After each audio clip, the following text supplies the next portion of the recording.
Kila mmoja katika sisi hapana shaka ana huzuni kubwa na masikitiko makubwa kwa kufelewa na ndugu yetu huyu.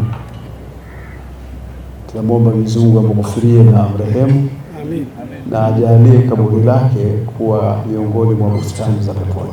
Amin. Kumezungumzwa sana nyumbani na kumezungumzwa sana msikitini.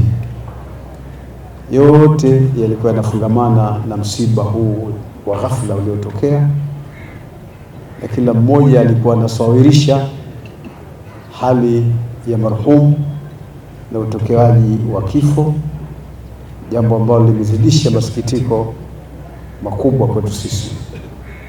Lakini kama binadamu sisi hatuna cha kusema zaidi ya kuridhika tu kwamba haya ni katika jumla ya matakwa ya Mwenyezi Mungu Subhanahu wa Ta'ala.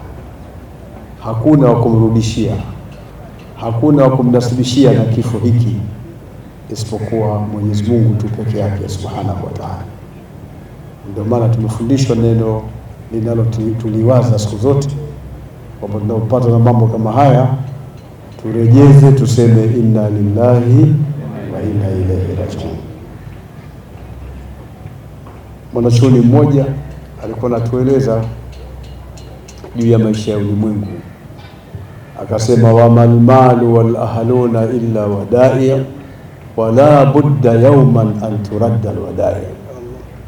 Hazikuwa mali na familia isipokuwa ni dhamana tu, na hapana budi siku moja kurudishwa dhamana kwa mwenyewe, na mwenyewe ni Mwenyezi Mungu Subhanahu wa Ta'ala.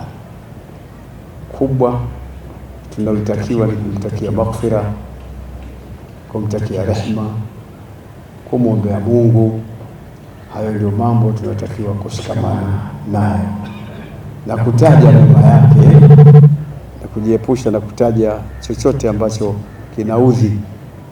Mtume sallallahu alaihi wasallam ametufundisha baada ya kufa wale wafu wetu, kazi yetu sisi ni kuwataja kwa wema, na namwomba Mwenyezi Mungu Subhanahu wa Ta'ala ajalie kheri katika kaburi yake, tuyaige mema aliyokuwa akiyafanya hapo ulimwenguni, tuzige tabia alizoshikamana nazo ambazo sisi wenyewe tumeshuhudia, tumemwona nazo, kiwe ni kiigo kizuri kwetu sisi na kila mmoja katika sisi.